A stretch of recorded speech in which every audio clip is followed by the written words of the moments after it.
Memory বেজের কোন পিনের কি কাজ, একটি মোবাইলে মেমোরি চলার জন্য কয়টি পিন দরকার হয় এবং কোন পিনে কত মান দেখালে ভালো। আসসালামু আলাইকুম জিএসএম বন্ধুরা, সবাই কেমন আছেন? আশা করি অনেক ভালো আছেন। তো আজকের ভিডিওতে আমি আলোচনা করব মেমোরি বেজ নিয়ে, অর্থাৎ মোবাইলে মেমোরি চলার জন্য কয়টি পিন দরকার এবং কোন পিনের কি কাজ, কোন পিনে কত মান দেখালে ভালো, সেই বিষয় নিয়ে বিস্তারিত আলোচনা করা হবে। তো বন্ধুরা, যারা বিগিনার টেকনিশিয়ান আছেন, মোবাইলের কাজগুলো শিখতে চান, অবশ্যই যদি ফ্রিতে মোবাইলের সার্ভিসিং এর কাজগুলো শিখতে চান, সেক্ষেত্রে চ্যানেলটি সাবস্ক্রাইব করে পাশে থাকবেন। তো চলুন ভিডিওটি শুরু করা যাক।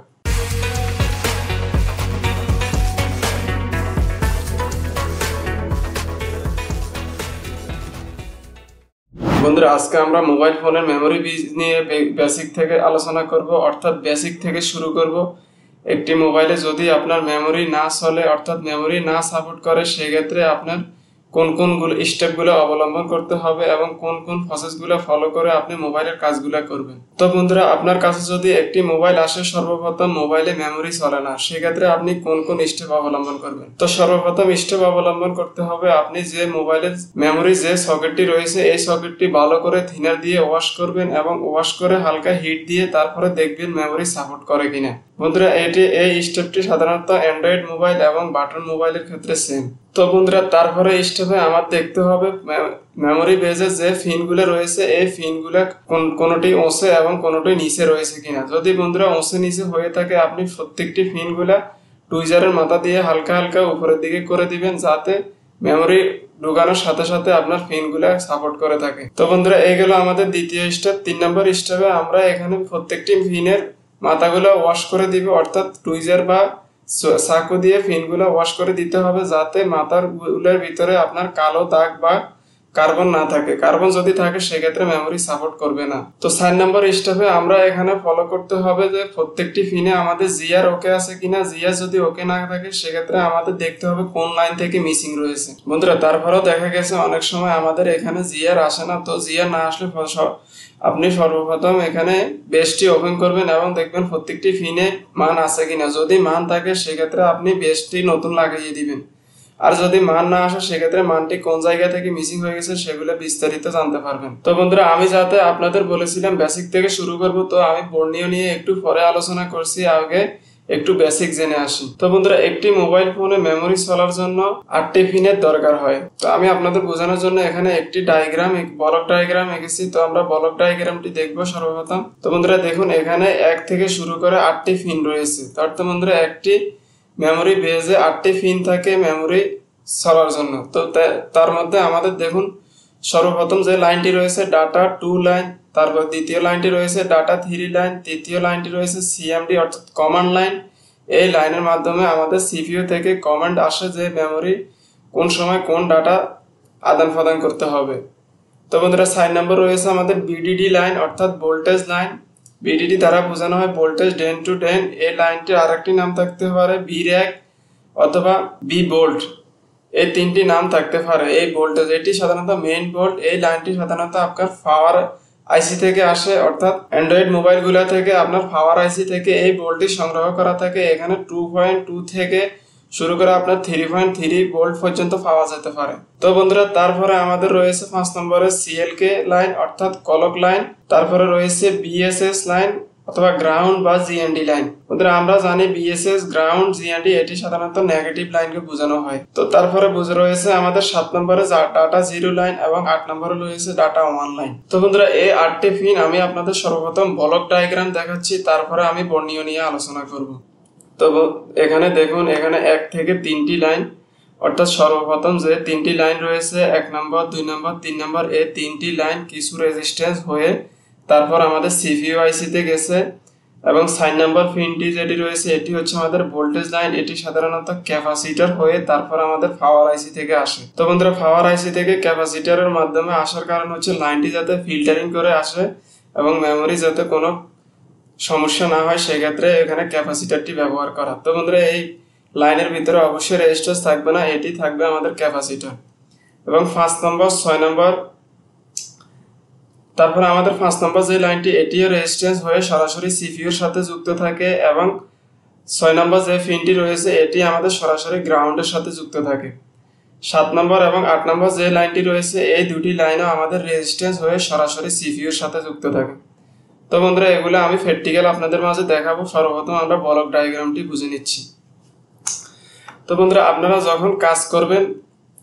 আপনারা যখন এই মেমোরি বেজে কাজ করবেন তো সর্বপ্রথম এখানে আপনারা দেখবেন জিআর গুলা ওকে আছে কিনা। তো জিআর আপনারা কত দেখবেন, এবং প্রত্যেকটি ফিনে আমাদের 400 থেকে 1200-র ভিতরে জিআর দেখাবে। অর্থাৎ আপনার নর্মাল টেস্টিং এর ক্ষেত্রে আমি যে গ্রিন লাইনগুলো দিয়েছি এগুলো হচ্ছে আমাদের ডাটা লাইন। এই প্রত্যেকটি ডাটা লাইনের ভিতরে আমাদের 400 থেকে 1200 পর্যন্ত জিআর গুলো দেখাবে মাল্টিমিটারে।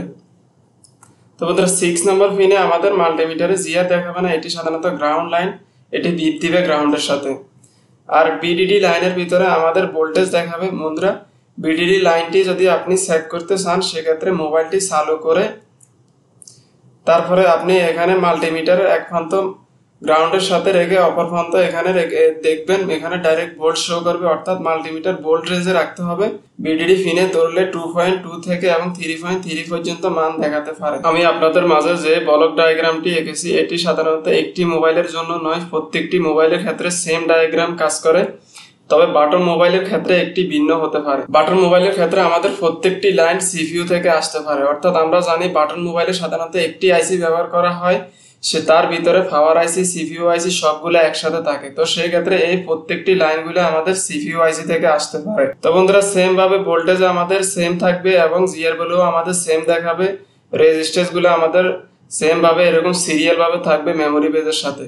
তো বন্ধুরা জিআর ভ্যালু গুলো আপনি কিভাবে খুঁজে বের করবেন, অর্থাৎ আপনি রেজিস্ট্যান্স গুলো কিভাবে বাইর করবেন, কোন রেজিস্ট্যান্সের সাথে কানেকশন রয়েছে। আপনি এক প্রান্ত মাল্টিমিটারের এখানে ফিনের সাথে রাখবেন এবং অপর প্রান্ত দিয়ে রেজিস্ট্যান্স গুলোর সাথে টাচ করে করে দেখবেন কোন রেজিস্ট্যান্সের সাথে কানেকশন রয়েছে। বন্ধুরা অর্থাৎ আপনি যদি এই প্রান্ত মানটা পান এবং তারপরে দেখবেন এই প্রান্ত মান আছে কিনা। এই প্রান্ত যদি মান না থাকে এই রেজিস্ট্যান্সটা আপনি জাম্পার করতে পারেন, আপনি সেম ভ্যালু রেজিস্ট্যান্সও লাগাতে পারেন। তো বন্ধুরা চলুন আমি আপনাদের যে লাইনগুলো দেখিয়েছি এই লাইনগুলো বরাবর আছে কিনা আমরা বর্ণিত দেখব। বন্ধুরা আমি আপনাদের বোঝানোর সুবিধার্থে এখানে স্যামসাং মোবাইলের একটি ডায়াগ্রাম ওপেন করে নিলাম। দেখুন স্যামসাং যে 410F এই মডেলটি ওপেন করে নিলাম। এই মডেলটি ওপেন করার পর দেখুন আমি আপনাদের যেগুলো বলেছিলাম এগুলো ঠিক আছে কিনা। আমাদের data 2 line, data 3 line, CMD line এবং voltage line, clock line, GND line.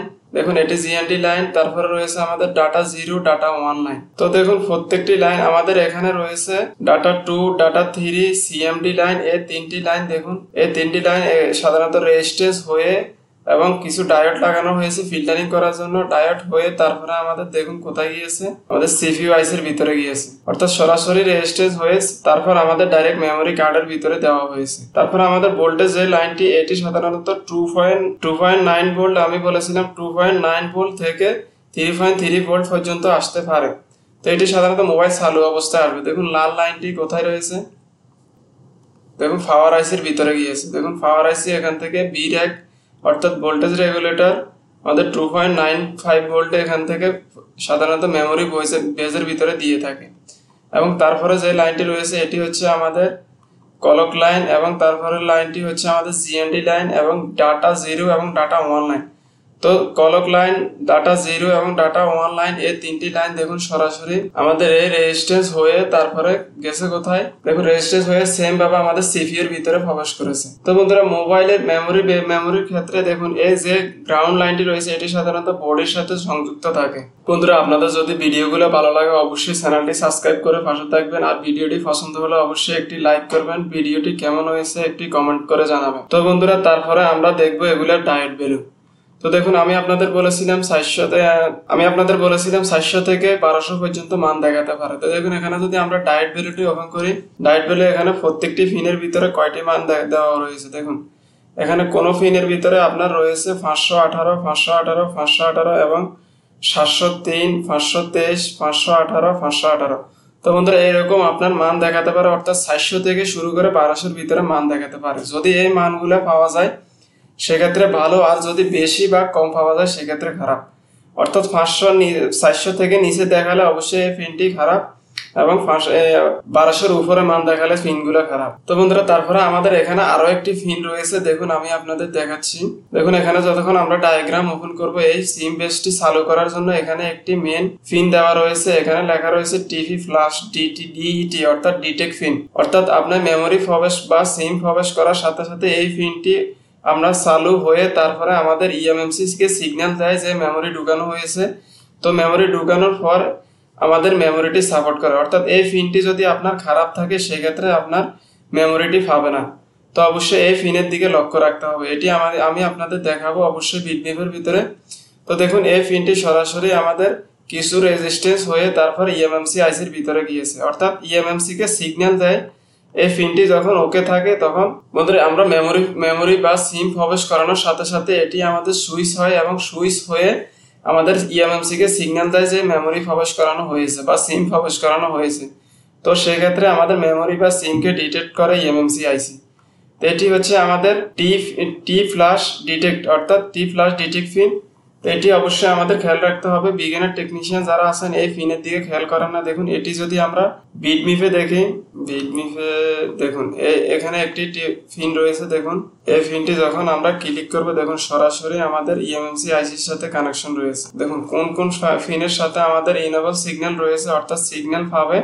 তো প্রত্যেকটি পিনের সাথে আমাদের এই পিনটি কানেকশন রয়েছে। এখানে দুইটি পেজে দুইটি পিন রয়েছে, দেখুন লক পিন। এই পিনগুলো অবশ্যই আমরা ফলো রাখতে হবে। যদি এই পিনগুলো আমাদের মান না আসে সেক্ষেত্রে আমাদের এখানে মেমোরি বা সিম চালু নাও হতে পারে।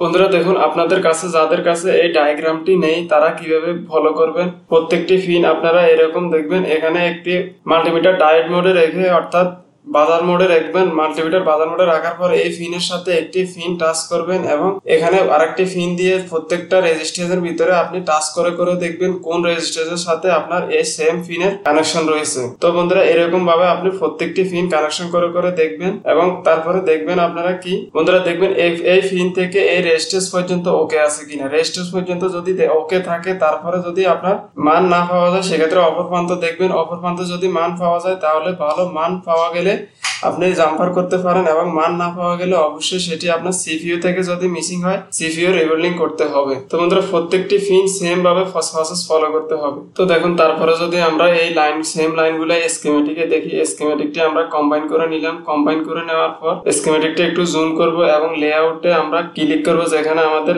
পিনটি রয়েছে, অর্থাৎ দেখুন এখানে আমাদের এই কানেক্টরটি রয়েছে। এই কানেক্টরটি আমরা ডবল ক্লিক করব এবং ডবল ক্লিক করার পর এখানে আমাদের একটি কানেকশন ওপেন হবে। তো বন্ধুরা কানেক্টরটি ওপেন হওয়ার পর দেখুন এখানে আমাদের কয়টি পিন রয়েছে, 1 থেকে 8টি পিন রয়েছে। দেখুন ডাটা 1, ডাটা 0। তো দেখুন কানেক্টরের ভিতরে আমাদের 8টি পিন রয়েছে, 1 নম্বর পিন থেকে শুরু করে 8 নম্বর পিন পর্যন্ত। দেখুন আমি আপনাদের বলেছিলাম ডাটা 2, ডাটা 3, সিএমডি হচ্ছে কমন পিন, বিডিডি অর্থাৎ ভোল্টেজ ড্রেন টু ড্রেন অর্থাৎ পজিটিভ লাইন অর্থাৎ বি র্যাক থাকতে পারে, বি ভোল্ট থাকতে পারে। বন্ধুরা সিএল কে 5 নম্বর পিনে রয়েছে, সিএল কে অর্থাৎ কলক লাইন দা বুকে বোঝানো হয়।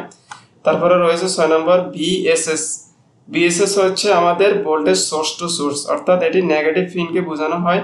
দেখুন এখানে 6 নম্বর পিনটি যদি আমরা দেখি, দেখুন এটি সাধারণত গ্রাউন্ডের সাথে কানেকশন রয়েছে। তো তারপরে আমাদের রয়েছে ডাটা 0 এবং ডাটা 1 লাইন। তো প্রত্যেকটি পিনে আমাদের জিআর ওকে থাকতে হবে, তবে আমাদের মেমোরি বেসটা মেমোরি পাবে। তো বন্ধুরা দেখুন এখানে আমাদের রয়েছে প্রত্যেকটি লাইনের সাথে একটি রেজিস্ট্যান্স কানেকশন রয়েছে। দেখুন এখানে প্রত্যেকটি রেজিস্ট্যান্স দেওয়া রয়েছে। আমি আপনাদের যে রেজিস্ট্যান্স গুলো দেখালাম এই রেজিস্ট্যান্স গুলো যদি আপনার খারাপ হয় সেক্ষেত্রে মেমোরি গুলা কাজ করবে না, অর্থাৎ এখান থেকে যদি ডিসকানেক্ট হয়ে যায় সেক্ষেত্রে মেমোরি গুলা কাজ করবে না।